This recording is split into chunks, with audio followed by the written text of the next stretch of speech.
একগুচ্ছ ফ্রেশ থানকুনি পাতা দিয়ে চলুন ফ্রেশ পাকোড়া তৈরি করি ইফতারির জন্য। খুব সহজ কিন্তু খুব মজাদার। আজকে থানকুনি পাতার বড়া বানানোর জন্য আমি এখানে মেজারমেন্ট কাপের 1 কাপ পরিমাণ মসুরের ডাল নিয়েছি।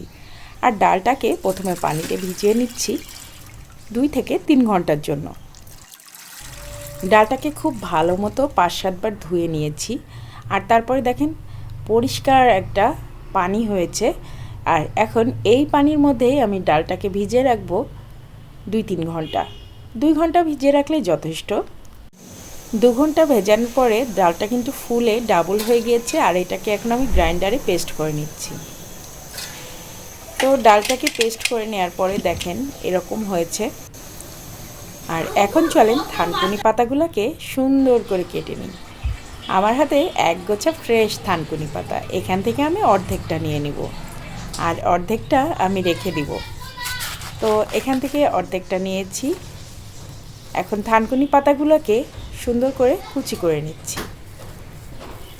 থানকুনি পাতাগুলোকে আপনি চাইলে এভাবে কুচি করে নিতে পারেন, আবার চাইলে বটি দিয়েও সুন্দর করে কুচি করে নিতে পারেন। এখন পেঁয়াজ নিয়েছি, আমি আজকে পেঁয়াজ কুচি নেব মেজারমেন্ট কাপের 1 কাপ পরিমাণ।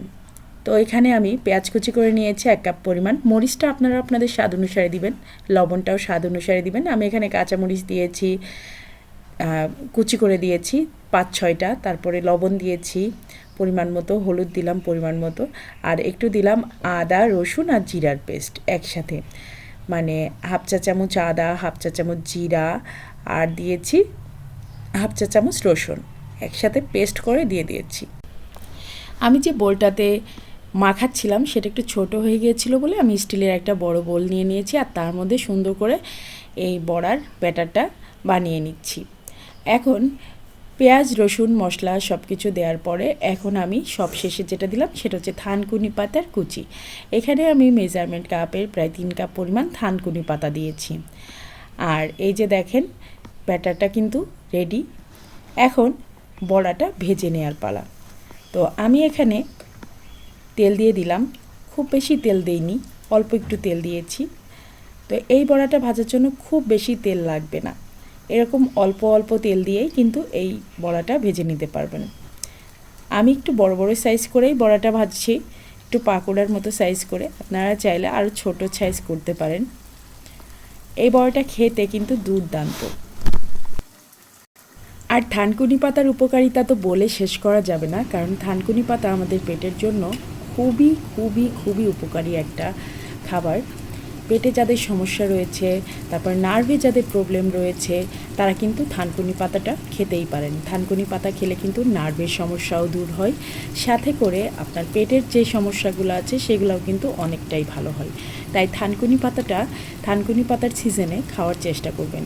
এখন যেহেতু থানকুনি পাতার সিজন, তাই আমি চেষ্টা করি থানকুনি পাতাটা বিভিন্ন খাবারে রাখার জন্য। আর এভাবে করে থানকুনি পাতা দিয়ে বড়া বানিয়ে বা থানকুনি পাতার ফ্রেশ জুস বানিয়েও খেতে পারেন। এখন বড়াগুলো আমার ভেজে নেওয়া হয়ে গেছে, দেখেন কতটা সুন্দর হয়েছে দেখতে। থানকুনি পাতার এই বড়াটা দেখতে যতটা সুন্দর, খেতে তার চেয়ে অনেক বেশি বেশি সুন্দর। আর সবচেয়ে বড় কথা, এটা স্বাস্থ্যের জন্য খুবই ভালো। আমি থানকুনি পাতার বড়াটা মাঝে মাঝে বানাই যখন থানকুনি পাতার সিজন থাকে। এখন আপনি দেখবেন সব জায়গায় থানকুনি পাতা কিনতে পাওয়া যায়, আর সবসময় কিন্তু এই থানকুনি পাতাটা কিনতেও পাওয়া যায় না, শুধু এই সিজনটাতেই পাওয়া যায়। আর যেহেতু এখন রমজান মাস, আমরা ভাজা পোড়া বেশি খাই, তাই এ ধরনের কিছু উপকারী ইনগ্রিডিয়েন্টস যদি ভাজা পোড়ার মধ্যে থাকে তাহলে কিন্তু আমাদের জন্য স্বাস্থ্যকর। আর সবসময় চেষ্টা করবেন ঘরে তৈরি খাবার খাওয়ার। আজকের ভিডিওটা শেষ করছি। আমার আজকের ভিডিওটা সবার কাছে কেমন লাগলো আমাকে অবশ্যই কমেন্ট করে জানাবেন। আর আমরা কিন্তু খুব মজা করেই এই বড়াটা খেয়েছিলাম ইফতারিতে। আজকের মতো আল্লাহ হাফিজ।